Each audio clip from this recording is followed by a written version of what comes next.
terima kasih sudah hadir kembali dalam acara Product of the Week hari ini. Dan seperti yang Bapak Ibu dan rekan-rekan lihat di layar monitor Bapak Ibu masing-masing, kali ini produk yang akan kita bahas adalah sistem gondola dari MHE Demak, yaitu ada Building Maintenance Unit dari MHE Demak. Dan seperti biasa, untuk sesi Product of the Week kita selalu kehadiran professional reviewer di sini yang akan membantu kita mereview gitu ya produk dari MHE Demak kali ini. Dan hari ini kita di kehadiran Mas Fendri dari Prima Betelindo. Halo, selamat siang Mas Fendri. Halo, selamat siang Pak Bayu. Selamat siang teman-teman. Ya. Oke, terima kasih sudah membantu kita Mas Fendri. Oh ya, nggak apa-apa Pak. Oke, dan juga udah pasti kita sudah akan kehadiran juga representatif nih dari MHE Demak yang hadir di sesi Product of the Week kali ini, dan kita kehadiran Pak Joni. Selamat siang Pak Joni. Selamat siang Pak Bayu, selamat siang Bapak-bapak, rekan-rekan semuanya. Ya, mungkin Pak Joni untuk kita memulai acara, silahkan Pak Joni memperkenalkan diri. Mungkin di sini masih banyak yang mau kenal Pak Joni Pak, dan nanti langsung bisa dipaparkan. Mungkin juga di sini masih ada yang belum kenal MHE Demak, nanti langsung masuk ke pemaparan MHE Demaknya ya Pak ya. Oke, baik.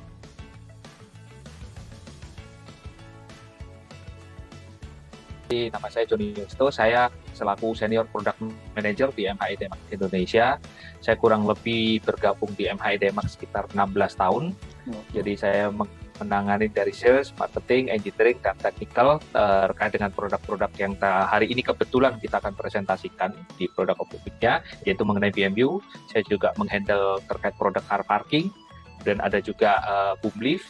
Jadi lebih ke arah produk-produk engineering yang serve-nya untuk ke arah gedung, Pak. Dan di mana saya juga ada membangun satu network dari situ dengan para arsitek, terutama konsultan, juga dari konsultan luar ataupun dari lokal. Dan serta tidak lupa dengan building developer, Pak, di Indonesia. Jadi kebetulan kita akan coba masuk, saya akan langsung masuk sedikit pemaparan apa sih background dari MHE Demak ini di company overview kami. Jadi kurang lebih MHE Demak sendiri sudah berdiri dari tahun 1972, jadi sudah lebih dari 48 tahun kita berdiri. Kita ada di Asia Pasifik tepatnya, dan dari operation kita dari data tahun lalu kita punya turnover kurang lebih sekitar 461 juta Singapura dolar, dan kita mempunyai lebih dari 13.000 item produk dan juga spare part, mostly paling banyak spare part. Kita dari sekian banyak experience itu kita bisa sajikan bahwa saat ini kita sudah melakukan supply lebih dari 27.000 crane, dan kita juga ada produk dock leveler untuk pergudangan warehouse, itu kita udah supply lebih dari 24.000. Sedangkan untuk gondola sendiri, saat ini kita sudah supply lebih dari 2.000 unit gondola di Asia Pasifik, dan car parking sendiri kita sudah supply lebih dari 15.000 lot, jadi kurang lebih ada sekitar 600 project, di mana totalnya adalah 15.000 parking mobil. Apa sih produk-produk yang kita punyai? Jadi ini produk-produk yang ada di dalam portfolio MHE Demak. Jadi crane dan hoist merupakan bread and butter, karena memang kita background dari basic company kita adalah perusahaan crane. Kita juga ada crane macam-macam seperti explosion proof, terus kita ada juga auxiliary equipment, jadi seperti ground handling. Kita juga ada construction equipment, kita juga ada building maintenance system atau building maintenance unit. Nah, kita juga punya area lock platform EWP, kita juga ada warehouse truck, terus kemudian docking equipment, industrial lift, dan kita ada car parking system. Kita juga punya produk untuk di pelabuhan, jadi kalau Bapak-Bapak ada satu project di pelabuhan, rail system, ini kita cukup banyak, supply juga di Pelindo. Kita juga ada yang terbaru itu power electrification system, di mana di situ sekarang ini semua mengarah ke energi yang terbarukan, yang ramah lingkungan. Jadi kita juga bisa menggunakan itu untuk maintenance misalnya di MRT, ataupun misalnya proses maintenance ataupun elektrifikasi di container crane CC atau ERTG, rubber tire crane. Itu kurang lebih gambarannya, dan siang hari ini kebetulan saya akan memaparkan mengenai bagaimana sih pemilihan suatu produk BMU yang bagus itu. Tadi company introduction kita sudah lakukan. Nah, saya akan sekarang berbicara mengenai prinsip desain dari suatu proses maintenance itu seperti apa. Nah, Pak Joni, Pak Fendri. Nah, ini kan untuk building maintenance unit ya. Iya. Nah, misalnya nih Pak, kira-kira bangunan itu standar-standar untuk gondolanya kayak gimana sih Pak? Kayak misalnya bangunan 6 lantai udah mesti pakai gondola seperti itu kah? Atau kalau fasadnya lebih dari 500 meter kuadrat untuk lebih memudahkan maintenance-nya apakah juga perlu gondola seperti itu, Pak? Oke, jadi pertanyaannya sangat bagus, Pak Fendri. Dalam artian gondola itu sendiri kalau kita sajikan kebetulan nanti di dalam satu konsep bahwa apa sih yang menjadi satu kebutuhan gedung terhadap gondola itu adalah pada saat gedung itu kalau sudah sangat tinggi di mana proses maintenance itu tidak bisa dilakukan secara simpel, maka kita membutuhkan satu alat bantu angkat, dan ini nanti kita akan sajikan terkait hal ini ke detail yang berikut ini yang akan saya jelaskan di Pak Fendri dalam artian penjelasan.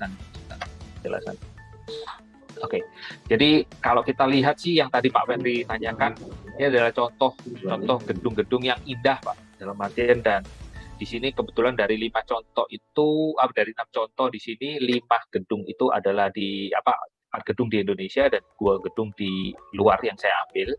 Jadi kalau kita lihat dari foto-foto yang di gedung ini sebetulnya ada satu benang merah yang kita bisa perhatikan, bahwa dari keindahan-keindahan gedung itu ada satu yang kita bisa tarik, itu yaitu mengenai adanya gelas fasad, dalam artian adanya penggunaan kaca yang cukup dominan untuk mempercantik gedung. Dan ini yang terkait dengan pertanyaan Pak Frendy bahwa bagaimana sih perimeter gedung itu akan dibutuhkan kapan pakai gondola ataupun tidak. Ini ada terkait dengan, ini adalah basic prinsip dari suatu maintenance, dalam arti maintenance suatu building fasad itu harus bisa dibikin semudah mungkin dan juga efisien mungkin dengan konsep yang sesuai dari desain. Dengan banyaknya gedung-gedung bertingkat dan tentu dengan fasad yang semakin kompleks, dan desain ini menjadi sesuatu yang ibaratnya menjadi lebih umum, di mana mereka semua berpikir bagaimana menciptakan satu desain fasad access equipment yang lebih ibaratnya simple, safe, tapi efisien untuk pembersihan. Karena bagaimanapun kos untuk pembersihan satu fasad itu setelah construction, setelah serah terima kita bicara, itu akan membuat sesuatu yang bisa diconsider, karena biasanya kalau tidak ada satu proses desain yang proper, kos itu akan menjadi lebih mahal dibandingkan pada saat kita melakukan konstruksi. Itu hal-hal yang diperhatikan. Ini beberapa desain faktor yang sesuai dengan tadi pertanyaan Pak Fendri. Jadi ada beberapa hal. Saya ingin mendakapi sedikit ya. Jadi berarti selain membangun, akhirnya hasilnya itu jadi bagus, nggak hanya cuman hasil di awalnya, Pak, tapi cara memaintenance-nya juga, perawatannya juga harus diperhatikan. Akan sangat sayang sekali ya, Pak, kalau sebuah gedung desain yang bagus tapi ternyata tidak sustain gitu ya, Pak. Benar sekali Pak Bayu. Jadi dalam artian kita lihat sendiri di Jakarta banyak gedung-gedung yang sudah lama tapi masih terlihat sangat bagus. Sebetulnya kunci utamanya memang terlepas dari kualitas bangunan itu sendiri. Yang salah satu kunci yang paling penting adalah proses maintenance. Bagaimana dari pihak gedung itu bisa melakukan maintenance yang proper. Dan di sini saya akan sajikan desain faktor untuk fasad access system. Karena bahasa umumnya kulit gedung itu kita sebutnya biasanya fasad, dalam arti itu kulit bangunan gedung. Ada beberapa faktor yang memang perlu diperhatikan. Salah satunya adalah terkait dengan faktor cost, di mana cost ini adalah sesuatu yang perlu kita considerkan. Jangan sampai sesuatu bangunan desainnya unik bagus, at the end biaya pemeliharaannya sangat membengkak. Itu tentu hal yang tidak kita hendakin. Kedua, kita juga ada mengenai productivity. Productivity itu bagaimana kita bisa berpikir bahwa dengan desain fasad yang sedemikian kompleks, kita bisa mempunyai satu equipment yang mana bisa meningkatkan efektivitas dalam pembersihan gedung. Idealnya kalau secara rule of thumb, kita bicara general di proses pembersihan gedung itu ideal itu dalam 1 tahun kita bicara 3 atau 4 round. Dalam arti dalam 1 tahun itu 3 atau 4 putaran dalam gedung itu pembersihannya. Kalau sudah maksimal biasanya kita diskusikan itu adalah 6, tetapi 6 itu saya tidak rekomen karena memang gedungnya kan sudah terlihat jelek sekali, Pak. Nah, ada faktor juga mengenai maintenance need. Maintenance di sini sebetulnya kita dalam artian saya mau memberikan brainstorming. Maintenance ini tidak melulu hanya pembersihan, Pak, tapi kita juga harus berpikir yang namanya satu bangunan. Ada proses pada saat setelah waktu tertentu butuh untuk misalnya kalau kaca resilient ulang, ataupun kalau gedung pengecatan ulang, ataupun kalau misalnya ditemukan ada kaca yang retak, ataupun ada satu ACP yang misalnya penyok, nah itu perlu penggantian ini yang harus dipikirkan, salah satunya juga. Ketiga juga mengenai kompleksitas dari fasad itu juga harus dipikirkan bagaimana sesuai fasad yang kompleks itu bisa dibersihkan sehingga ibarat sebuah area itu ibaratnya dari sebuah kesatuan gedung itu bisa terlihat indah dan tetap terawat. Faktor kedua adalah mengenai building height, ketinggian gedung. Nah, ini menjawab pertanyaannya dari Pak Fendri. Dalam artian, kalau ketinggian gedung itu kapan kita butuh gondola, kapan kita tidak membutuhkan gondola, itu parameter paling simpelnya. Pada saat kita proses pembersihan gedung itu bisa di-cover dari bawah ke atas, maka bisa saya katakan kita tidak perlu menggunakan gondola. Tetapi kalau kita tidak bisa meng-cover dari bawah ke atas, otomatis kita wajib membutuhkan gondola. Jadi proses pembersihan itu ada dua basicnya. Jadi top to down atau down to top. Itu kurang lebih parameternya. Jadi kalau dari konsep itu bisa saya katakan secara umum gedung dengan ketinggian 40 meter ke atas atau mulai 35 meter itu seharusnya sudah mempunyai gondola. Kalau di bawahnya 35 meter mungkin bisa tidak mempunyai gondola tetapi menggunakan equipment yang lain nanti yang kebetulan akan saya paparkan juga. Dan faktor yang pertama, yang paling utama di dalam desain faktor adalah mengenai safety dan regulation. Jadi karena apa? Karena sejauh ini proses pembersihan ataupun maintenance dari satu gedung atau terutama dari fasad itu tetap dibutuhkan tenaga manusia, dalam artian manusia yang akan melakukan. Otomatis dengan tenaga manusia ini kita wajib mempertimbangkan atau memperhatikan satu desain equipment yang kita akan pakai itu mempunyai safety yang layak dan proper.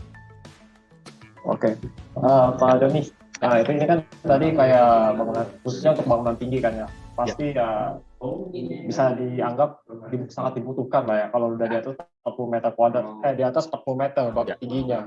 Tapi misalnya kalau bangunan medium gitu, cuma tingginya 30 meter, tapi luasan fasadnya lumayan besar.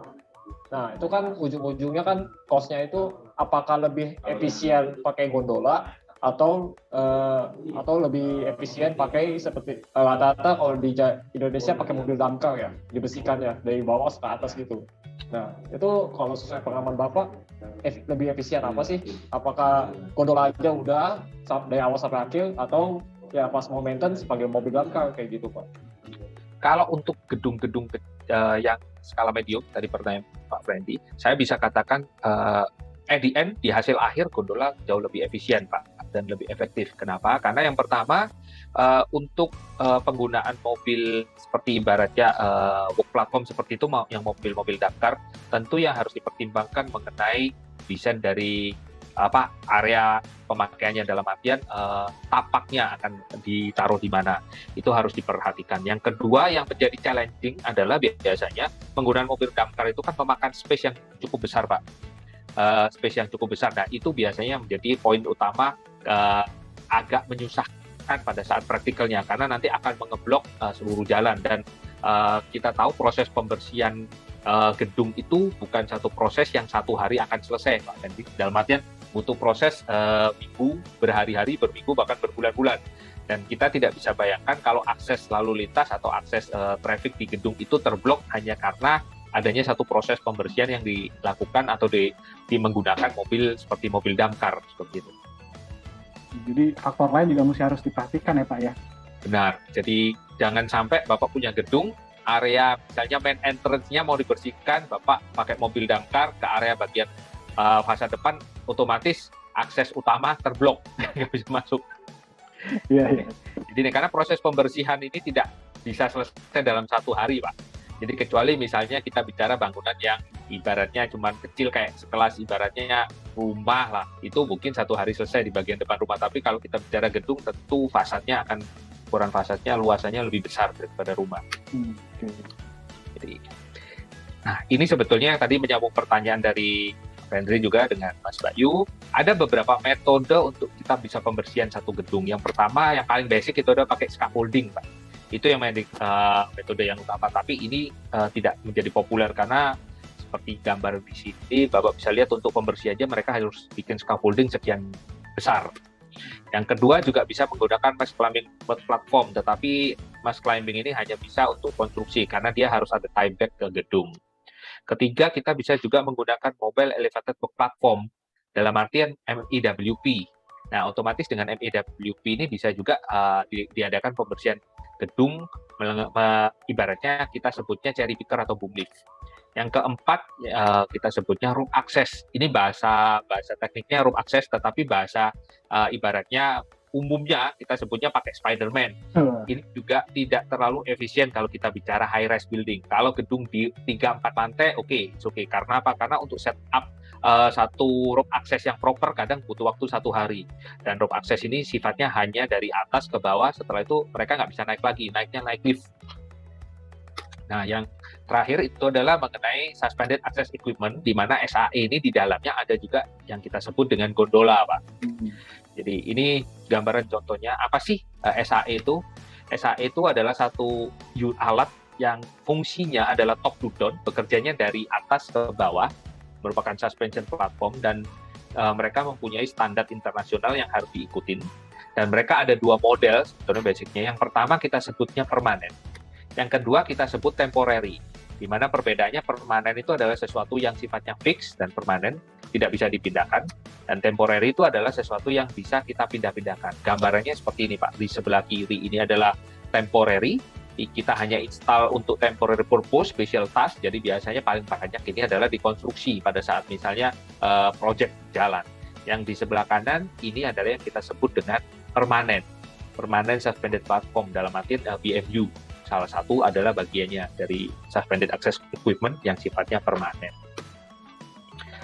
Tentu kadang bingung nih, gimana sih para arsitek terutama kita harus milih yang seperti apa sih, gondola seperti apa sih. Ada ini yang kita berikan guideline dalam hal ini. Ini mengenai boleh saya potong saya? Ya. Nah, itu kan kayak kan banyak gondola itu kan banyak macam-macamnya lah ya kalau di Indonesia ini. Kalau ada yang lokal dan ada yang kayak Bapak ini kan dari luar ya, dari Jerman.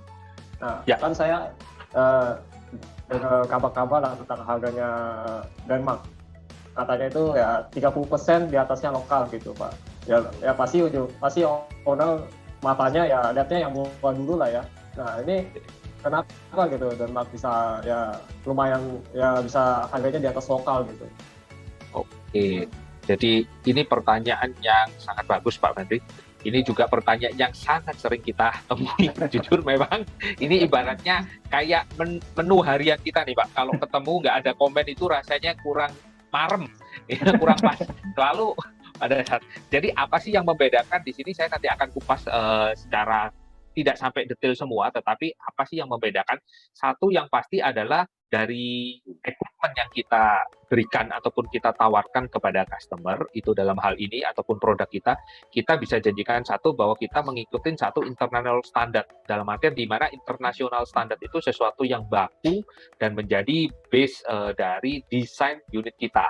Apa sih international standard yang kita ikutin? Ini adalah kode yang Bapak Ibu bisa cek sekalian, dalam artian fasad akses itu kita punya ini kode-kodenya, Pak, BS dari BS standar ataupun European standard, ini demikian banyak kodenya. Jadi dan semua kode-kode ini ibaratnya mengikat ke unit yang kita sebut dengan gondola itu ataupun building maintenance unit.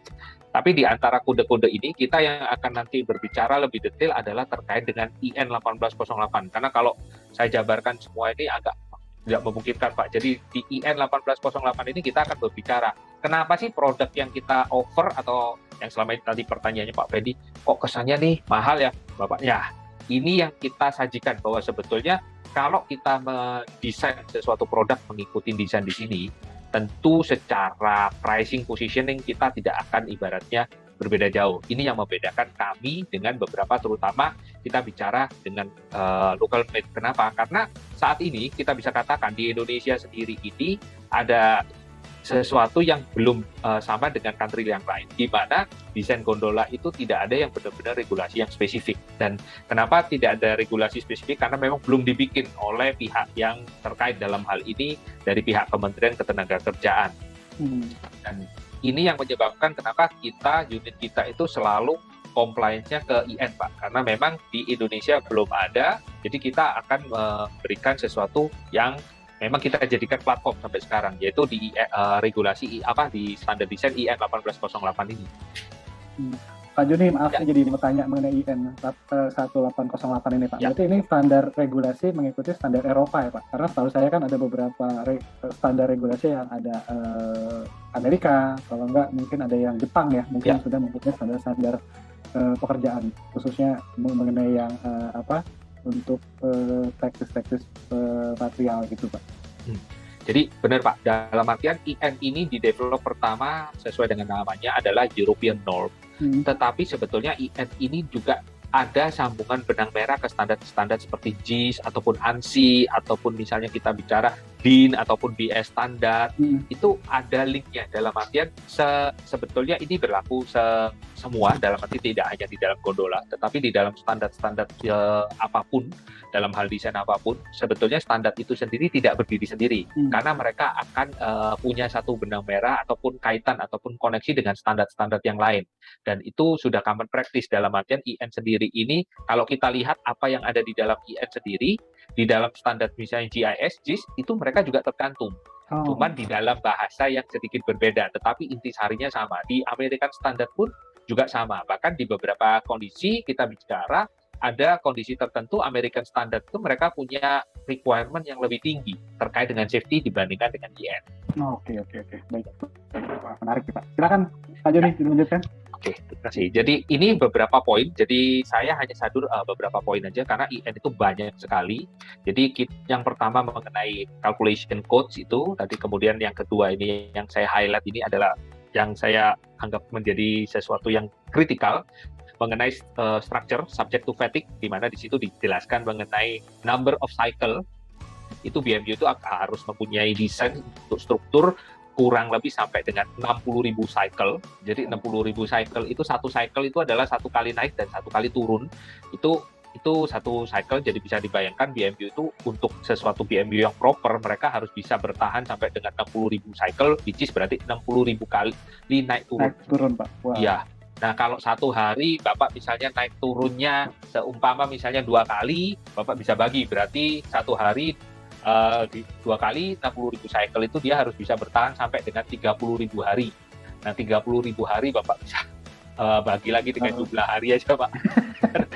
bisa 20 tahunan ya Pak? Ya. Kalau itu dihitung ya Pak ya? Ya, kurang lebih memang dari unit kita sendiri, kita punya ibaratnya desain untuk desain lifetime dari gondola itu sendiri adalah 25 tahun Pak. Dalam artian kita mendesain satu gondola itu, apabila Bapak melakukan maintenance dengan proper dan semuanya penggunanya sesuai, gondola itu seharusnya bisa bertahan sampai dengan minimal 25 tahun.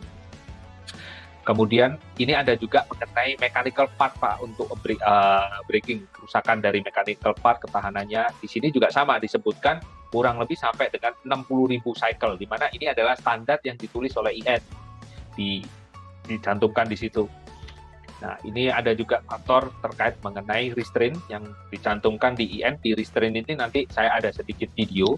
Ini adalah kita bisa katakan aksesoris gondola yang kecil, kelihatan sepele dan cukup sering kadang orang ignore, tidak perhatikan, tetapi punya impact yang signifikan kalau tidak diikutin. Nanti di dalam video itu Bapak dan Ibu bisa lihat betapa signifikannya peran dari restraint ini.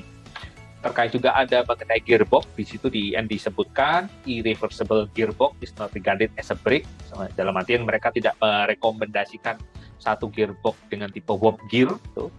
Terus ada juga poin, jadi adanya satu feature yang mana pada saat ada blackout power atau kegagalan power, unit gondola ini bisa diturunkan secara manual. Jadi dalam artian tidak sampai operator itu tergantung-gantung kayak kalau kita bicara film beberapa tahun yang lalu, Bapak mungkin masih ingat film Baby Stay Out, di mana salah satu penjahatnya yang botak itu sama temannya yang 2 itu menculik bayi kecil ini, terus bayinya masuk ke perusahaan konstruksi dan mereka terjebak di tower crane sampai semalaman. Nah, ini tentu itu hal yang mendasari Pak, dalam arti di gondola itu pada saat ada power failure seperti itu dia harus bisa diturunkan secara manual. Nah, saya bicara lebih spesifik ini sekarang mengenai structural strength yang seperti tadi di IN. Ya, mungkin Mas Henry ada yang ditambahkan? Boleh? Mas Henry. Ya, itu kan tadi artinya yang kenapa harga Denmark ya bisa dibilang oleh owner lumayan tinggi karena kan standar-standar yang tadi ya Pak, udah memenuhi IN 1808 itu. Tadi menarik sih Pak, artinya gondola Bapak kalau udah melewati standar itu 25 tahun pasti aman lah ya, selama 25 tahun gitu Pak.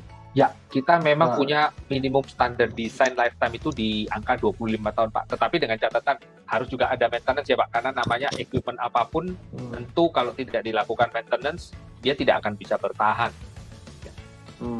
Ya, nah, ini Pak, kan misalnya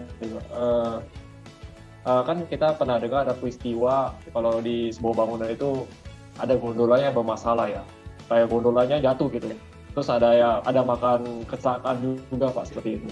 Ya. Nah itu pasti ya ujung-ujungnya dituntut dong kayak suruh ganti gondola gitu Pak. Nah, Ya. Nah itu kalau misalnya nih Pak, kalau saya dengar itu kalau misalnya nih bangunan udah jadi nih, kalau bangunan udah jadi mau di gondolanya diganti itu biayanya jauh lebih mahal ya Pak daripada pasang di awal gitu sebelum bangunan jadi. Benar. Dalam artian gini, Pak Hendrik, karena memang sebetulnya ini tadi sempat saya paparkan bahwa terkait mengenai prinsip desain. Dalam artian yang saya bilang post construction the cost will be more expensive. Dalam artian pada saat kita untuk pemikiran untuk alat maintenance ataupun bicara alat maintenance lah, kita bicara BMU itu kita baru terpikir setelah post construction, which is that after construction, cost ini akan jauh lebih besar. Karena yang pertama, kenapa lebih besar? Yang pertama kita harus sadari bahwa fasilitas yang kita punya tidak akan bisa sekomplit pada saat during construction, terutama mengenai lifting. Karena ini menjadi handicap utama. Dalam artian gondola itu adalah lifting yang perlu diangkat ke atas. Jadi itu membuat cost yang akan lebih besar. Kedua, faktor risk pada saat instalasi. Dengan gedung yang sudah jadi, tentu risk-nya akan lebih besar dibandingkan pada saat gedung itu pada saat masa konstruksi, terutama pada saat proses lifting dan instalasi. Dan yang ketiga sebetulnya adalah yang isu yang paling utama itu adalah apakah struktural dari gedung itu dipersiapkan untuk menerima beban dari unit gondola itu. Karena kalau saya katakan nanti kita bahas di structural strength ini Pak, suatu gondola yang proper tentu harus melewatin kaidah-kaidah desain yang memang sudah tercantum di dalam IN standar yang memang kita ikutin. Dan salah satu impact dari itu adalah berat dari unit gondola itu sendiri. Berat dari unit gondola itu sendiri lebih berat. Itu juga salah satu kenapa yang tadi Bapak tanyakan, dalam artian Bapak Ibu juga bisa angkum bahwa kok harga kami lebih mahal ya, yang terkenalnya karena memang unit kami itu lebih berat. Kita hampir di semua case kita bisa bandingkan dengan yang lain, unit kita itu jauh lebih berat. Karena apa? Karena memang kita mengikuti structural strength ataupun kita mengikuti juga stability factor yang memang sudah diterapkan ataupun sudah dicantumkan di dalam standar IN yang menjadi base platform kita untuk pendesainan satu unit gondola. Ini maaf saya jadi mau nanya Pak. Ya. Jadi kira-kira kapan timing terbaik nih kita menentukan atau menspekkan gondola itu? Apakah setelah bangunan sudah jadi, apa kayak tadi kan Pak Joni bilang dilihat dulu dari struktur bangunan yang mampu nggak nih menggunakan gondola dari MHI Demak. Kira-kira waktu yang tepat itu kapan Pak? Kalau boleh saya katakan pada saat Ibu sudah mempunyai desain yang matang di dalam proses DD. Kenapa di proses DD itu perlu? Karena sebetulnya saya kembali ke slide saya yang awal yang di sini, di mana sebetulnya ini adalah faktor-faktor yang memang kita perhatikan. Nah ini dalam artian desain faktor ini adalah satu guideline dalam facade access system. Dalam artian mendesain ini kita harus hadir sebetulnya pada saat di DD, di design development. Kenapa? Karena kita terutama nanti terkait kompleksitas fasad. Jadi kita bisa bayangkan kalau misalnya sebagai contoh ini di figur yang 2.4 ini kita bicara Garden by the Bay. Kebetulan kami yang dari grup kami di Singapura, MHI Demak Singapura yang melakukan supply, ini bentuknya kayak cangkang. Tentu sesuatu yang tidak simpel untuk didesain. Kalau ini desainnya ibaratnya datangnya terlambat, akan ada banyak impact terkait dengan struktur dan lain sebagainya. Itu kenapa juga kita suggestkan dalam artian kalau bisa pada saat desain development itu ada proses desain yang memang kita sudah bisa diskusikan supaya at the end desain bangunan itu bisa menjadi satu desain yang memang proper dari segi maintenance-nya ataupun juga dari segi desain faktor yang lainnya.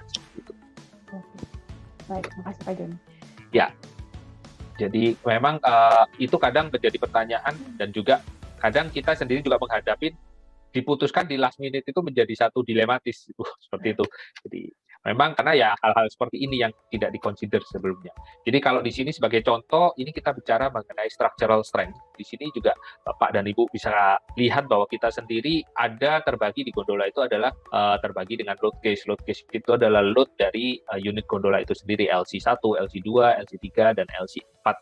Biasanya kita bicara untuk LC1, LC2, LC3, dan 4 itu adalah position di roda load case-nya dari platform juga ada. Kita juga perhitungkan. Di sini kita mempunyai safety factor dengan sampai dengan 1,5 kali 1 plus ditambah 1,25. Itu yang membuat kurang lebih di unit gondola kita, kenapa sih kita lebih berat? Karena safety factor ini yang membedakan kita dengan desain-desain yang lain, di mana safety factor 1,5 sebagai contoh ini sesuatu yang diharuskan di dalam IN, dalam artian di dalam proses structural strength dari unit gondola itu. Selain dari situ kita juga bahas mengenai rel. Rel sendiri kita juga bahas di situ adalah mengenai resistennya dari cross sectionnya, baik deflection, shearing stress ataupun buckling. Kita juga bahaskan di IN itu adalah mengenai membernya, deflection member, buckling, crushing ataupun crimping. Dan yang terakhir adalah wheel contact pressure. Ini 3 perimeter yang pada saat kita proses desain gondola itu sesuatu yang kita sangat perhatikan, dan itu adalah sesuatu yang tidak bisa kita tawar. Dalam artian kita tidak bisa mengurangi, dalam artian angka-angka itu apapun yang ada itu yang kita harus dapat. Ini salah satu gambaran sistem ibaratnya track dan support structure, di mana ini sebagai gambaran bahwa desain satu gondola dari kita itu kita mempunyai sistem untuk struktur, untuk kita bicara track relnya gondola sendiri, kita sifatnya direct casting ke koneksi ke rel. Jadi ini yang membedakan desain kami dengan desain-desain yang lain. Dan kedua, kita juga banyak menggunakan desain ini untuk sebagai standar kita bisa memakai U-bolt ataupun kita bisa memakai stud bolt. Jadi tergantung pada saat kondisinya, keputusan kapan, dalam artian misalnya kalau keputusan biasanya dari pihak pemilik agak terlambat, di mana rebar pedestal ini sudah jadi, kita akan memakai stud bolt. Karena kalau U-bolt itu biasanya keterbatasan. Kalau rebar sudah jadi dan rebarnya rapat, kita agak susah untuk memasang. Jadi daripada bongkar, kita akan menggunakan stud bolt.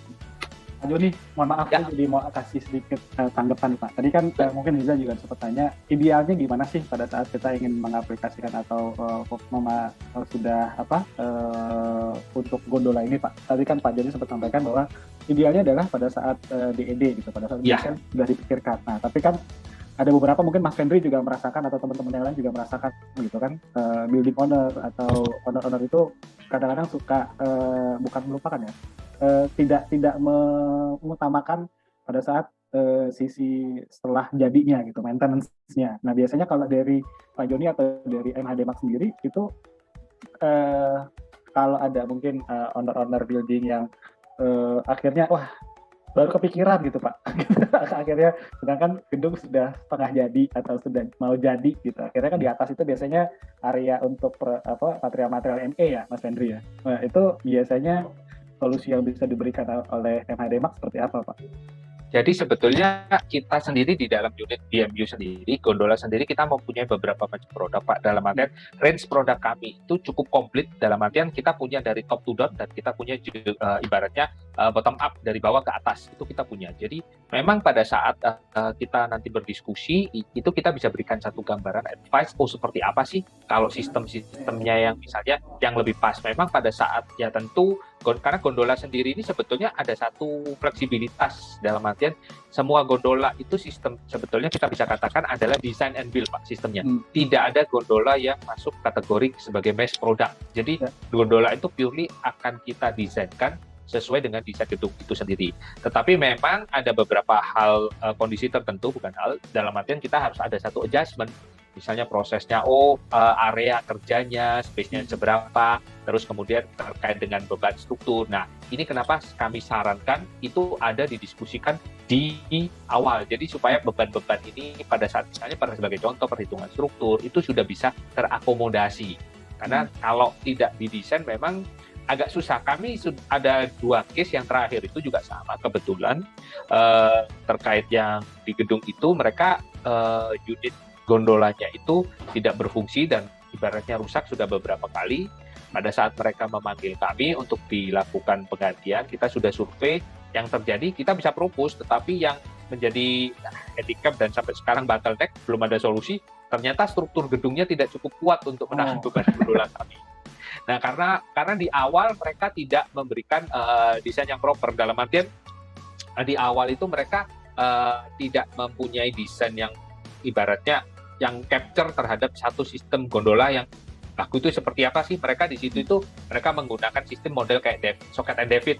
Nah, kita sendiri tahu saat ini di Jakarta sendiri pada saat kita persidangan TABG itu Socket and David ini sesuatu yang sudah pasti banyak di-reject kalau untuk gedung-gedung tinggi karena memang standar safety-nya sangat rendah lah. Tapi menurut saya sih lebih alasan utama karena Socket and David itu kita bicara safety-nya benar-benar rely ke pihaknya operator, dalam artian pihak pekerja gondola pada saat nanti dia memindahkan David arm-nya, apakah dia melakukan proses pengencangan baut yang proper, which is ini yang jarang dilakukan karena kalau pindah cuma 2-3 posisi mungkin nggak masalah, tapi kalau pindah perimeter gedung akhirnya mereka merasa kok ribet sekali ya, harus dibuka, harus dikencengin. Nah, itu yang menimbulkan akhirnya ada satu potensi terjadinya satu insiden ataupun accident seperti itu, Pak.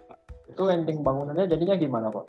Kalau sampai sekarang stuck. Jadi kebetulan bangunan itu sudah nggak bisa dibersihkan juga karena memang mereka sendiri ada. Jadi mereka terakhir kenapa mereka penggantian? Mereka yang terakhir itu ada kejadian David arm-nya mereka itu patah sehingga ada jatuh. Nah, kemudian ada korban jiwa. Nah, mereka ganti proper. Cuman sayangnya pada saat mereka mau melakukan penggantian proper itu mereka sudah cross check dengan pihak struktur. Ya, pihak strukturnya menyatakan tidak cukup kuat. Kalaupun perkuatan karena gedungnya sudah jadi akan susah dan sangat costly. Yang saya tahu saat ini mereka ibaratnya stuck dan mereka terakhir itu mereka pembersihan dengan Spider-Man, Pak. Jadi manual, rope access. Kebetulan tapi gedungnya memang nggak sampai di bawah 100 meter, Pak. Jadi tetapi ya menurut kami tidak terlalu efisien. Kalau pembersihan aja mungkin bisa. Tetapi menjadi pertanyaan kalau tiba-tiba sampai satu hari ada kaca gedung yang pecah. Nah, ini mereka akan pasti pusing ini, Pak. Karena tidak mungkin Spider-Man-nya suruh ngangkat kaca, Pak. Kecuali Spider-Man yang di movie itu, Pak. Kalau Spider-Man di real life, rasanya kita nggak bisa, Pak, Spider-Man untuk mengangkat kaca. Seperti itu. Saat ini jadi gedungnya masih tetap ibaratnya tidak ada unit gondolanya karena memang yang tadi saya jelaskan, Pak, kita menghadapi satu situasi deadlock. Karena kalau gedung sudah jadi kan memang susah untuk kita ibaratnya menambahkan struktur atau memperkuat struktur. Oke, nah ini jadi ini setelah adanya pemaparan dari Pak Joni, mudah-mudahan partisipan nih teman-teman dan Bapak Ibu yang datang yang hadir hari ini cukup mempertimbangkan space gondola dan untuk gondolanya ya Pak, khususnya untuk di proyek-proyek HRS Pak. Iya, terutama yang gedung-gedung kan sekarang arsitek itu banyak yang desainnya sangat indah nih Pak. Sophisticated kita bicara dalam artian ya gedung yang sesuatu yang ibaratnya unik dan luar biasa, tentu itu kan harus di-maintain yang bagus seperti itu. Nah, ini gambaran terkait perbedaan yang tadi saya bilang kan direct anchor dengan sistem clamp, Pak. Jadi kalau sistem clamp itu kita bicara ada yang disadvantage-nya adalah anchor-nya itu dalam arti baut ini tidak langsung terkoneksi ke rel, sehingga akan ada satu potensi besar pada saat rel ini dia duduk di sini, baut ini bisa juga terangkat. Jadi sebagai contoh, sebagai gambaran di sini Pak, degree of clamp itself. Jadi relnya ini bisa juga pada saat ada uplift, rel ini bisa kayak terangkat dan bisa bergerak karena bautnya dalam hal ini dia tidak terkoneksi langsung ke rel. Jadi umumnya sistem-sistem yang seperti ini, rel itu akan ditaruh di sini, kemudian cuma dijepit sama clamp ini Pak, seperti contoh. Nah, ini tentu berbeda dengan sistem yang kita bicara ada koneksi langsung, di mana sistem ini dengan direct connection ini tentu kita tidak perlu ada kekhawatiran bahwa rel itu akan bisa terangkat, dalam artian akan bisa bergeser ataupun berpindah. Nah, ini yang membedakan dan itu juga salah satu kenapa yang kita ibaratnya yang tadi terkait lagi ke dolar itu Pak, komersial. Kenapa itu yang membedakan Pak? Karena ini yang membuat kos tambahan Pak. Sebagai contoh, pada saat proses instalasi akan jauh lebih complicated. Nah, ini salah satu contoh mengenai ini Pak, apa wheel load kita dalam artian load dari gondola, informasi load dari gondola di sini. Ini sebagai contoh. Nah, Ini kalau dari roda, ini kita bicara V1, V2, jadi vertikal dan juga horizontal sebagai gambaran kita. Nah, kita juga bicara mengenai stability. Stability di sini kita bicara adalah satu proses kestabilan di mana working stability kita punya koefisien adalah 2 kali dari total suspended load ditambah 1,4 kali dari total suspended hoist load. Jadi ini yang membedakan juga kenapa produk-produk kita itu yang tadi saya jelaskan, terutama terkait gondola, kita lebih berat karena kita menjaga hal-hal seperti ini, Pak. Dalam artian, Pak, stability-nya kita ensure pada saat gondola itu ada beban dan operasional, dia tidak akan terangkat ataupun ibaratnya terjungkit. Karena memang kita mempunyai stability ratio yang sangat cukup mumpuni. Dan itu juga kenapa relatif hampir semua unit gondola kita selalu lebih berat. Karena memang kita berusaha mengeliminir yang namanya uplift, Pak. Itu basic konsep kita. Di dalam IN sendiri memang tidak tertulis tidak boleh adanya uplift, tetapi seminimal mungkin, sekecil mungkin kalaupun ada uplift. Dan itu yang menjadi basic dari desain unit gondola kita selalu arahkan ke arah situ, Pak. Itu yang tadi itu kira-kira panjang maksimal tangannya berapa ya, Pak? Kalau panjang LSL-nya sendiri itu tergantung, Pak. Kita sejauh ini kami yang pernah bikin yang paling panjang itu di Tanjung Pagar di Singapura, itu panjangnya 40 meter, Pak. Kalau di Indonesia kita terpanjang itu di Sequis Tower 32 meter. Panjang lengannya itu, Pak. Itu artinya apa?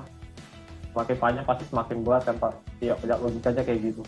Ya, karena kan kita bicara ya logika simpelnya kan ini, Pak, ibaratnya kan cantilever ya. Kita bicara kayak cantilever lah, titiknya di belakang, ya jauh ke depan. Sebagai contoh yang 32 meter itu yang kita pasang di salah satu di Jakarta itu tadi, kita punya dead weight-nya satu unit gondolanya sekitar 47 ton, Pak.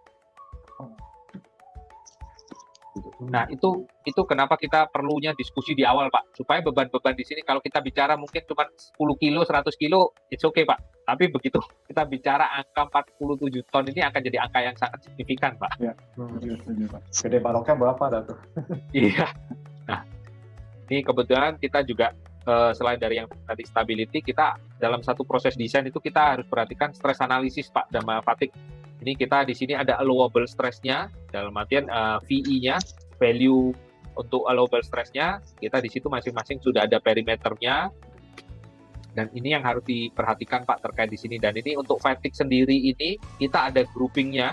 Kebetulan kita punya grouping itu adalah di A4, Pak, di mana di situ kita punya standar itu adalah di 60.000 cycle, Pak. Jadi itu menjadi basic kita dari mana 60.000 cycle, di mana 60.000 cycle itu tidak boleh mengalami satu fatigue. Jadi kalau suatu sistem gondola itu didesain dengan benar dan proper, kita bisa katakan dengan maintenance yang bagus, unit itu akan bisa bertahan sampai dengan kurang lebih 20-25 tahun. Itu juga kenapa kita punya base design lifetime segitu, 20 sampai dengan 25 tahun. Mirip-mirip sama umur usia gedung. Usia pakai gedung itu kurang lebih kan minimal itu 20 sampai 25 tahun lah minimal. Yeah. Tapi dengan maintenance yang proper tentu gedung akan bisa dipakai lebih panjang. Nah, Pak, saya jadi mau tanya, Pak, mengenai maintenance. Kan berarti salah satu untuk maintenance gondola itu kan selama 20 tahunan itu kan berarti kita juga harus maintenance part-partnya ya, Pak. Ya. Nah, apalagi misalnya ada beberapa part seperti motornya gitu kan.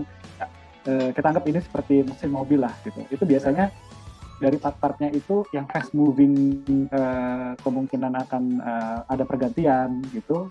Itu bagian apa aja ya, Pak? Dan dari MHD Mark-nya apakah juga menyuplai part-part itu, Pak? Tentu, Pak. Dalam artian karena gondola itu termasuk engineering product, dalam artian tentu kita tidak ibaratnya mengizinkan pihak yang tidak mempunyai kompetensi untuk melakukan maintenance. Yang pertama, sama seperti lift ya. Yang kedua, untuk part itu sendiri kita bisa katakan sebetulnya karena kami sangat confident dengan unit yang kita punya. Part itu sebetulnya untuk penggantian itu yang regular itu wear and tear part itu adalah wire rope yang pertama.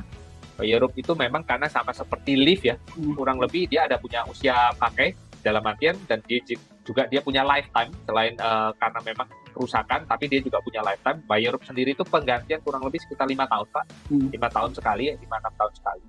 Nah, selain itu kita juga ada ibaratnya penggantian kabel dan juga limit switch. Itu 3 komponen yang ibaratnya komponen yang pasti habis lah Pak, yang pasti harus diganti. Di luar itu bisa kita katakan sangat kecil. Kalaupun bearing-bearing itu biasanya based on case by case.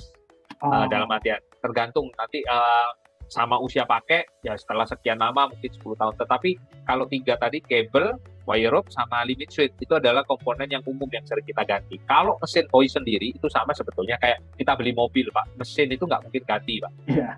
Nah itu pasti yang kita bisa katakan mesin itu selama bahwa maintenance-nya proper dan rutin, mesin itu bisa dipakai sampai dengan 20 tahun, 25 tahun. Nah itu termasuk ke dalam servicesnya MH Demak nggak Pak? Atau itu masuk ke dalam servicesnya si operatornya nanti Pak? Dalam artian kita itu nanti kita yang melakukan servicing, jadi dari nanti operator akan ibaratnya memberi kontrak kepada kami untuk perawatan rutin seperti apa itu. Nanti bisa dikonsepkan seperti itu Pak. Oke, baik. Clear Pak. Wah, ini aman berarti ya kalau pakai MH Demak ya. Silakan Pak. Relatif sebetulnya, nah ini Pak, dalam artian yang kita katakan mahal itu di awal, pada saat nanti kita setelah misalnya 25 tahun operasional di mana unit itu tetap bertahan, sesuatu yang mahal itu tidak menjadi mahal lagi Pak. Betul, jadi, setuju, setelah 25 tahun. Tapi memang ya ini yang kalau kesan di awalnya, wah kelihatan kok nilai besar, tetapi setelah dihitung dengan operasional, terus kemudian lifetime dari alat itu sendiri, sebetulnya bisa kita katakan tidak mahal. Karena memang kita sendiri di Jakarta, kita punya beberapa contoh portfolio project kita yang unit gondolanya sudah dipakai sampai 20 tahun, 25 tahun. Dan so far masih operasional dengan baik. Oke, baik. Kemudian ini saya mau bahas terkait mengenai base frame. Base frame di sendiri ada 2 perbedaan, di mana H frame dan X frame. Standar base frame kita adalah model H yang seperti kiri, dan ini adalah X frame, model lain yang memang ada di market. Secara kasat, dalam arti secara general, jadi ini perbedaannya. Pada saat nanti ibaratnya kita melewati satu radius, untuk base frame dengan model X, dia akan mempunyai stres yang lebih tinggi dan mempunyai fatigue yang lebih tinggi. Karena dia mempunyai greater limb angle, jadi angle yang lebih besar, yang mana dia semuanya terkonsentrat ke slewing ring di sini, table. Nah, sementara di H-frame, dia mempunyai distribusi yang lebih besar kepada frame-nya. Otomatis, dia mempunyai ketahanan komponen di sini jauh lebih kuat. Karena stresnya dia lebih terdistribut, lebih kecil. Jadi di sini penjelasan kita, jadi long cantilever length design, jadi untuk higher stress di slewing ring-nya, terus otomatis dengan higher stress di slewing ring yang di tengah ini, kita punya potensi besar terkait fatigue. Jadi itu. Dan ini yang membedakan terkait dengan yang standar H, base frame yang H, di mana di sini mereka mempunyai larger slewing ring untuk higher duty, karena kalau X frame ini kecenderungannya slewing ringnya lebih kecil. Sementara H frame punya slewing ring lebih besar yang lebih heavy duty dan reliable untuk operation. Dan slewing ring ini seharusnya sesuatu komponen yang tidak perlu diganti, Pak. Sama seperti yang tadi hoist saya jelaskan, hoistnya dari unit gondola. Nah ini kurang lebih itu ya. Apa? Kita semua butuh ukuran gondolanya Pak. Apa maksudnya rel-relnya gitu Pak. Standarnya lebarnya berapa gitu sama radius perputaran kalau ngelengkung gimana Pak? Nah itu kita butuh sih. Secara umum untuk rel yang kita pakai selama ini paling general itu ukuran kita itu rel itu adalah di Habib 200 dan Habib 250. Jadi 2 ukuran itu sama 150, 150, 200 dan 250. 150, 200 dan 300. Itu 3 ukuran yang umum. Di mana kalau kita bicara unit gondola yang kecil kita pakai 150, unit gondola yang besar medium itu kita pakai 200, di atasnya unit yang medium itu kita biasanya pakai Habib 300. Jadi untuk kecil itu, unit gondola kecil itu adalah unit dengan panjang lengan tidak lebih dari 7 meter. Itu biasanya kita pakai dengan ukuran Habib 150. Kemudian dengan panjang lengan 7 meter, 7 meter sampai dengan sekitar 12 atau 13 meter, itu kita kurang lebih pakai Habib 200. Di atasnya 13 meter itu kita bisa kepakai Habib 300 atau 250. Seperti itu Pak, gambaran singkatnya. Sama radius dalamnya kira-kira berapa ya Pak? Kalau radius dalam itu kita biasanya untuk radius dalam itu R dalam kita itu tidak kurang dari 1 1,2 meter. 1,2. Ya, kenapa kita kurang dari 1,2? Karena kalau Bapak kurang dari segitu, bukan tidak bisa, tetapi kita harus menggunakan welded beam, Pak. Jadi sifatnya bukan menggunakan hot roll beam, jadi welded beam. Karena kalau hot roll beam, kalau radiusnya terlalu kecil, pada saat di bending, dia kebanyakan yang case kita jumpai patah, Pak. Ya, akan retak, cracking. Iya. Itu bisa sangat Pak. Ya. Kayak gambar gondola gitu, dari awal saya pernah gitu kayak lengah, saya nggak tahu memperhatikan lebarnya sama radiusnya gitu. Ujung-ujungnya ketabrak sama bang-bang MF Pak di pundak. Ya, karena kalau kita bicara roof itu kan, kalau di gedung itu kan banyak orang developer bilang, wah ini lantai ground, ini lantai prime ini. Tapi kalau buat komponen ME, lantai roof itu lantai prime-nya, Pak, kelihatannya, Pak. Karena di situ banyak yang berebut semua tuh, Pak. Ibaratnya saling booking dulu, wah saya butuh space seperti ini. Itu memang harus diperhatikan Pak Petri, dalam arti supaya pada saat desain itu tidak banyak lagi perubahan-perubahan, karena juga nanti pada saat pergeseran ini impact-nya selain dari space-nya dari Bapak juga nanti kaitan ke struktur, Pak. Kalau di bawahnya tidak ada balok, nah ini kan akan jadi isu lagi nih Pak. Wah, harus bikin balok anak atau balok kalau tidak ada support kolom. Jadi memang hal-hal itu kalau bisa didiskusikan lebih awal sangat membantu sih Pak. Ya. Udah kena kejadian. Ya. Nah, ini termasuk ini yang tadi saya bilang mengenai fatigue, Pak. Ini di sini nih di fatigue ini udah jelas bahwa sesuai dengan IN itu kita punya kurang lebih fatigue di sini untuk mechanical part ya kita sebut untuk subject to the fatigue and wear itu kurang lebih harus tercapai di 2000 operation hour, Pak. Jadi ibaratnya punya ketahanan itu sampai dengan total operation itu 2000 jam. 2000 jam ini operationnya gondola itu adalah 2000 jam bekerja non-stop, Pak. Jadi kalau pada saat berhenti tentu tidak akan dihitung. Dalam arti itu adalah parameter untuk wear and tear part-nya. Mana di sini masuk grup mekanismenya adalah F6 dan punya load spectrum factor 1. Ini semua ngarah ke FEM. Nah, ini yang tadi saya bilang, kita sendiri untuk desain sleeving ring kita juga mempertimbangkan sampai dengan panjang baut pun itu kita pertimbangkan, Pak. Jadi kalau Bapak lihat di sini, nah, di sini ini kita selalu ada standar yang harus kita penuhi. Berapa free thread yang kita harus punyain.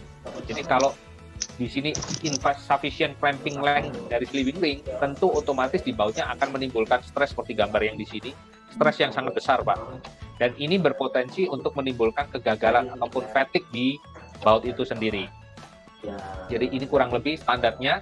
Jadi clampingnya dia adalah ada standar the clamping length itu adalah at least 5 kali D in bearing with full ring cross section. Jadi at least 3 in profile ring. Jadi ini hal-hal yang harus kita penuhin dan itu yang membuat kita kenapa ibaratnya yang tadi sekali lagi kembali harga kita kenapa lebih sih di atas dibandingkan yang lain, karena bautnya pun kita juga sudah determine. Kita punya baut dengan standar ataupun grade adalah 8.8 atau 10,9 tergantung dari ibaratnya nanti perhitungan dari desain kita.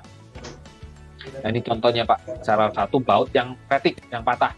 Jadi kalau Bapak bisa lihat nih permukaannya, nah di sini dia sudah menembus batas modulus elastisitasnya, jadi otomatis dia akan masuk ke fasenya fatigue dia patah. Ini kita bicara mengenai gearbox yang tadi saya bilang, di situ ada juga jadi reversible gearbox sebagai bomb gear. Nah, yang membedakan apa sih bedanya kurang lebih dari 3 macam gear itu? Yang pertama helical, bomb, dan spiral adalah efisiensi. Efisiensi itu nanti mengaruh juga ke tingkat ketahanan mereka. Helical mempunyai efisiensi yang paling tinggi, 96%, di mana gearbox yang kita pakai untuk gondola kita adalah helical gearbox. Ada beberapa banyak gondola di market mereka menggunakan bomb gear. Jadi di mana bomb gear ini memang secara harga lebih murah, Pak. Tetapi secara efisiensi dia jauh di bawah, cuma 79%. Yang terjadi apa? Biasanya sering nanti bermasalah dan setelah berapa tahun akan dibutuhkan penggantian gear. Karena apa? Bomb gear ini dia tidak se-heavy duty helical gearbox. Ini tadi yang saya sebut tadi, manual operation while full barrel. Ini sesuatu yang juga ada dan wajib di satu unit gondola sesuai dengan IN. Di mana pada saat nanti ada satu kegagalan power, dalam arti blackout power, unit gondola ini wajib bisa diturunkan secara manual.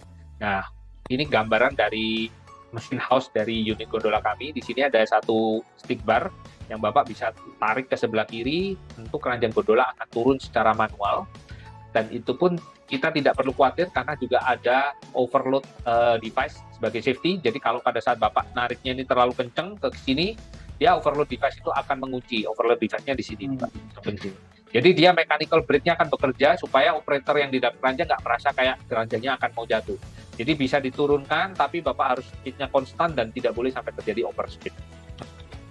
Itu feature dari hoist yang kita miliki.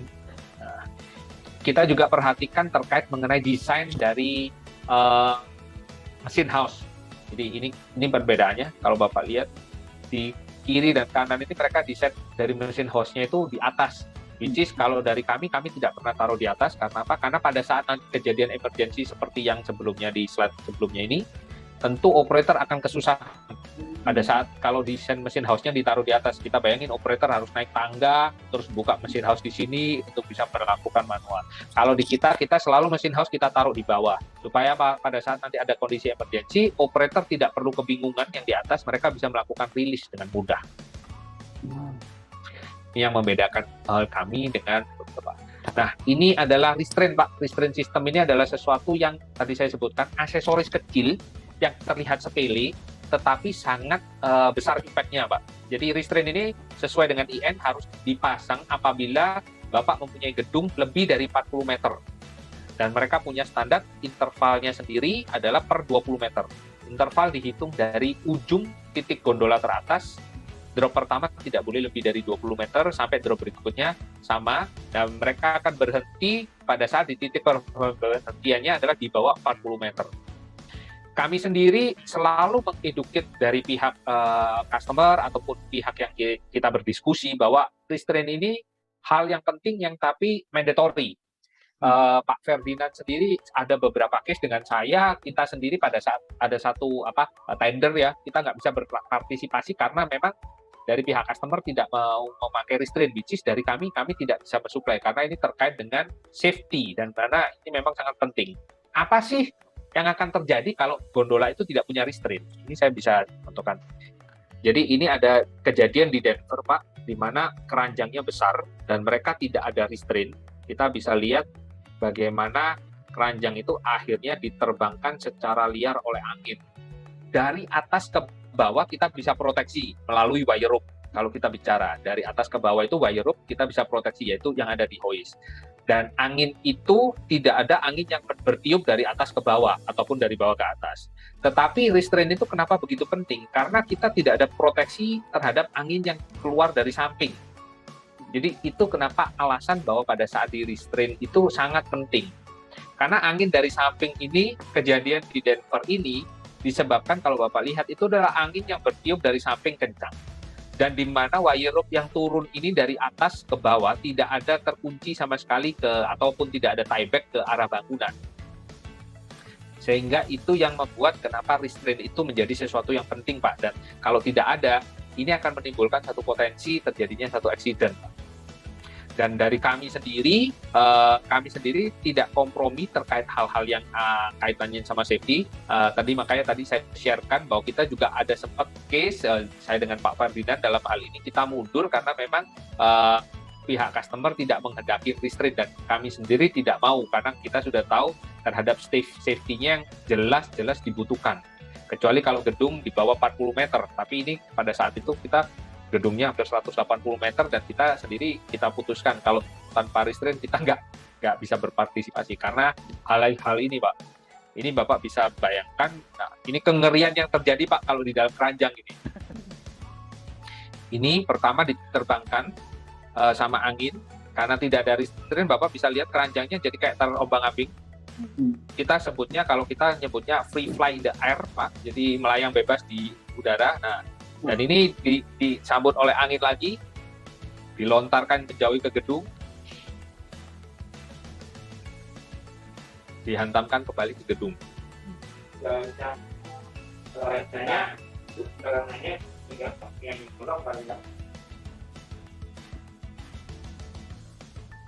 Ini kita bisa bayangkan, Pak, barangnya kecil restraint itu, tetapi tanpa ada barang kecil itu, ibaratnya efeknya luar biasa, Pak.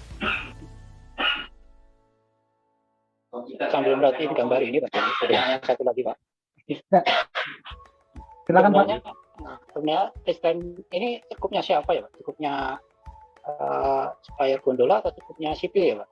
Kalau scope of supply-nya dari supplier gondola, tetapi untuk pemasangan itu dari scope-nya fasad kontraktor Pak, ataupun nanti dari sipil Pak, tergantung finish bangunannya. Tapi untuk scope supply-nya dari kami Pak, karena kami harus memperhitungkan juga ibaratnya kekuatannya dia bisa menarik sampai berapa kilonewton, menahan tarikan sampai berapa kilonewton.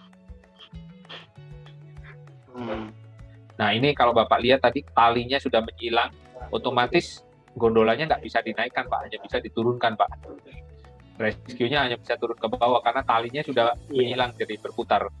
Nah ini yang tadi saya sebutkan, komponen yang terlihat kecil dan sepele, tetapi sangat signifikan pengaruhnya dan ibaratnya sangat krusial terkait dengan safety dari unit gondola itu sendiri. Karena kalau yang tadi saya jelaskan, pada saat Bapak turun dari atas ke bawah, Bapak bisa ditahan sama hoist, sama wire rope yang memungkinkan keranjang nggak jatuh. Tetapi dari angin yang bertiup dari kiri ke kanan ataupun kanan ke kiri, itu sesuatu yang tidak bisa ditahan. Dan itu gunanya restraint, dengan adanya restraint yang di-tie-back-kan ke arah bangunan, otomatis kita akan ditahan. Sebetulnya mirip-mirip prinsip kalau Bapak lihat tower crane, Pak. Sebetulnya tower crane itu kan juga dia punya kekuatan, ibaratnya karena dia kecil, dia menjulang sampai setinggi gedung, dia kan akhirnya ada perberapa kan akan di-tie-back-kan ke arah gedung. Tidak mungkin dia hanya kolom berdiri bebas seperti itu. Itu karena akan berbahaya pada saat nanti ada angin kencang. Ya. Ini terjadi di Amerika sih Pak, kebetulan. Jadi barang kecil itu mempunyai fungsi yang cukup penting ya Pak untuk sebuah produk gondola ya. Benar. Jadi itu kenapa saya bilang bagaimana kalau sampai tidak ada restraint system.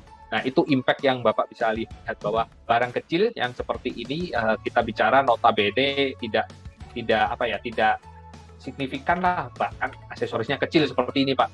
Tapi ini sangat-sangat krusial Pak dan sangat penting. Dan dari kami sendiri, seperti kami tadi informasikan, ini adalah mandatory Pak. Kalau gedungnya tinggi 40 meter ke atas, kita wajib Pak, ini harus ada. Itu di kusen ya Pak pasangnya? Ini bisa bisa ditransfer, bisa di Malian, atau kalau di precast ada juga bisa seperti itu. Tergantung dari nanti desain finish bangunan Bapak. Kita juga ada beberapa proyek yang dipasangnya di ACP Pak. Jadi ACP-nya kayak dikasih lubang, karena kan yang penting ini lubang di sininya nih Pak. Nah kemudian ada juga yang di Malian ataupun di transom, ada juga yang di precast, tergantung dari sini. Nah itu yang tadi kita apa sih yang terjadi, jadi apa sih, nah ini yang terakhir sih Pak, apa sih yang kita bisa serve. Jadi kita yang bisa serve, yang kita bisa sajikan dari MHI kami punya komitmen Pak untuk membawa sesuatu produk yang bisa memenuhi ekspektasi dari customer dengan menjadi satu provider bagi customer, suatu produk yang mempunyai kualitas dan juga kita inovatif di dalam hal lifting dan juga handling solution. Seperti itu, dalam hal ini kita kaitannya dengan PMQ ini Pak. Jadi kalau Bapak untuk butuh yang detail lebih lanjut untuk diskusi, bisa kontak ke kami, ke saya dalam hal ini Pak Joni ataupun nanti Pak Ferdinand juga siap membantu Pak. Kita feel free Pak untuk bisa berdiskusi apabila Bapak mempunyai satu proyek dan butuh satu masukan ataupun inputan untuk diskusi solusi terkait dengan bagaimana sih cleaning fasad dari gedung yang Bapak desain, bisa kontak ke saya atau Pak Ferdinand.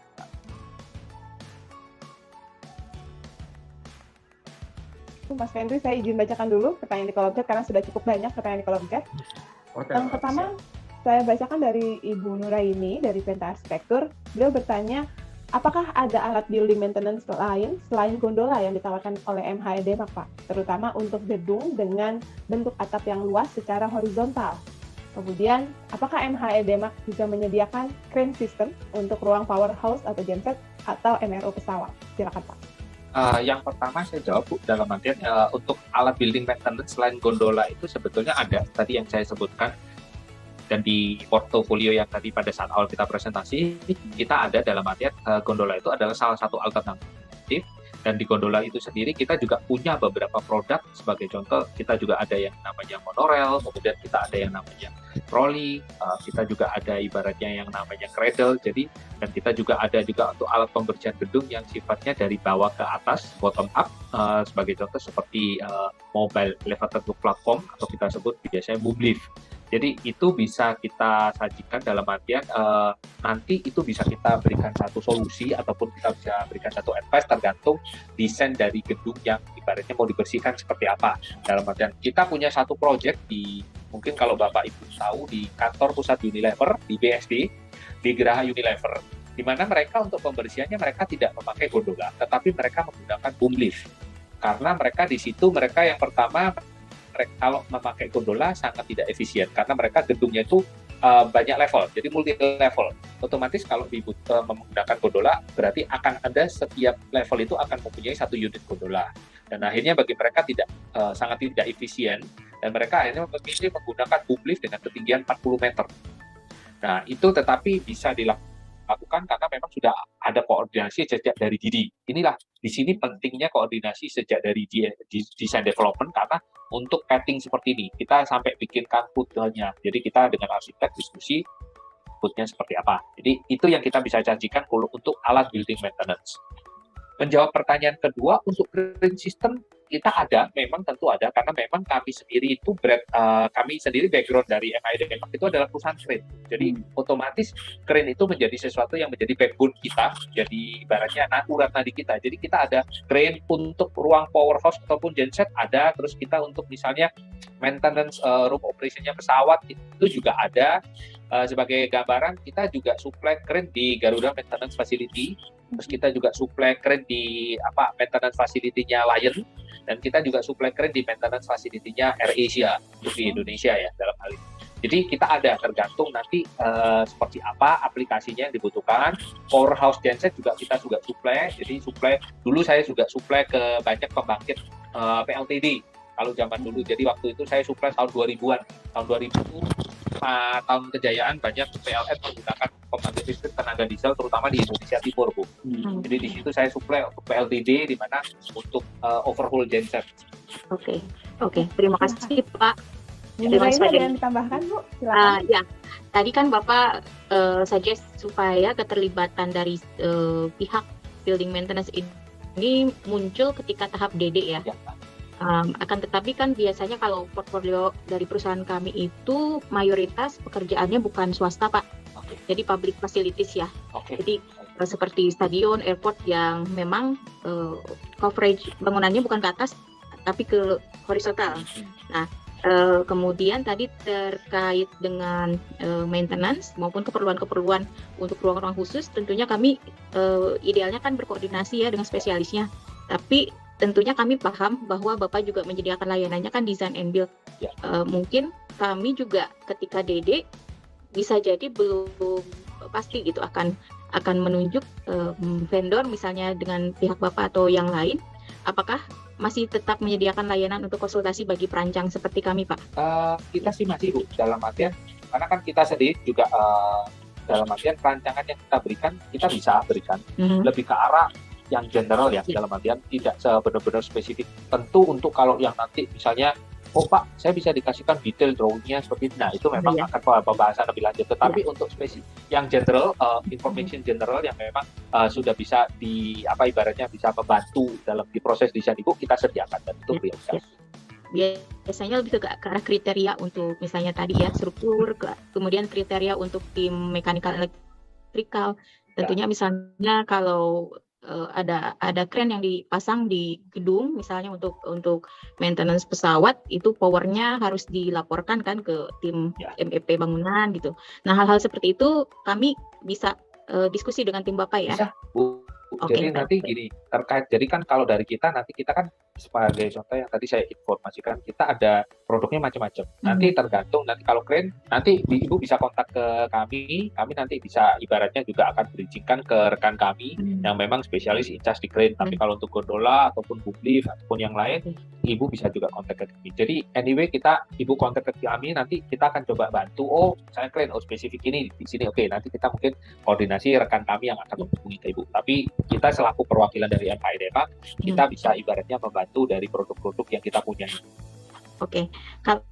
Kalau dari MHI Demak tadi terkait maintenance menyediakan total solution termasuk dengan katakanlah walkway system, kemudian safety line untuk atap di atas ya, di atas atap atau di bawah plafon. Itu kan biasanya kalau luas bentangnya juga lebar ya. Nah itu termasuk dengan itu nggak Pak? Misalnya safety line, hooknya, jadi bukan hanya forklift atau bagi lift yang ada di atas lantai gitu, tapi yang menggantungnya. Nah itu termasuk total solution seperti itu tidak? Termasuk Bu, dalam artian memang kita, cuman memang kebanyakan safety line kita sendiri, portofolio yang kita punya safety line itu biasanya yang terbandel sama gondola, tetapi kita sendiri nggak terlepas bahwa kita juga menyediakan. Kita saat ini kebetulan safety line selain di gedung yang lagi banyak itu kita di mining sama oil and gas Bu. Iya. Karena memang kan kalau oil and gas dan mining kan kita tahu standarnya jauh lebih tinggi daripada gedung.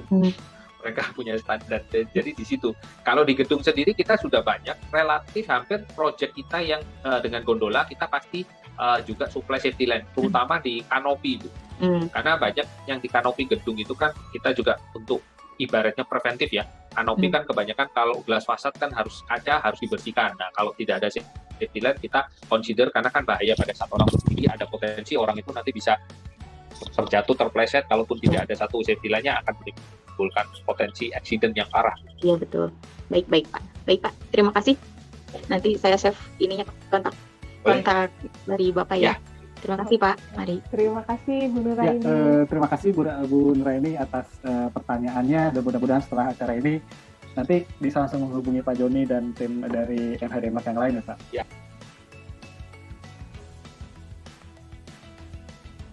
Katalog Pro ini kita meng-create-nya seperti sosial media pada umumnya, jadi kalau teman-teman atau Bapak Ibu belum pernah mengakses ke dalam Katalog Pro, itu hanya tinggal masuk saja ke website kami di katalogpro.co.id dan klik sign up with email. Nah, di sini nanti ada form registrasi yang perlu teman-teman dan Bapak Ibu isi. Setelah diisi, klik unlock robot dan sign up. Nanti ada email balasan dari Katalog Pro bahwa kita sudah bisa mengakses ke dalam Katalog Pro. Nanti halaman pertama yang kita temukan di dalam Katalog Pro itu adalah halaman brand news. Jadi halaman brand news ini adalah halaman seperti newsfeed kalau kita ada di Facebook atau di LinkedIn. Nah, di sini nanti kita bisa melihat aktivitas-aktivitas Katalog Pro, terus juga informasi terupdate dari setiap brand-brand yang ada di Katalog Pro.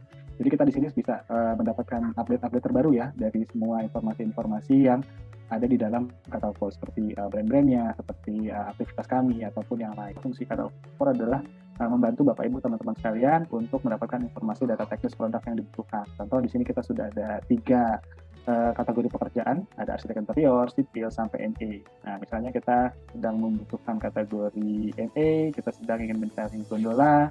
Nah, di sini nanti ada beberapa brand yang sudah berhubungan dengan kategori tersebut, dan kita mungkin ingin tahu lebih detail mengenai MHI Demak. Kita tinggal klik di sini, dan ini akan masuk ke halaman MHI Demak yang ada di Katalog Pro. Nah, di sini ya kita akan tahu MHI Demak itu dari mana sih, kantornya di mana, dan yang terpenting tidak hanya varian produk yang nanti kita bisa lihat, tapi adalah PIC-nya. Jadi teman-teman nggak perlu khawatir hanya mendapatkan nomor telepon kantor gitu ya. Tapi di sini juga kita mengencourage setiap brand yang sudah mempunyai halaman di Katalog Pro menempatkan PIC-nya. Seperti di sini di MHI Demak sudah ada PIC-nya dari Pak Ferdinand. Nah, di sini sudah ada nomor telepon Pak Ferdinand gitu. Jadi kalau misalnya ada kebutuhan apapun, mau langsung telepon Pak Ferdinand, sudah ada nomor handphonenya. Jadi silahkan dihubungi. Selama itu pertanyaannya mengenai MHI Demak, bukan pertanyaan pribadi gitu ya, Bapak Ibu teman-teman sekalian.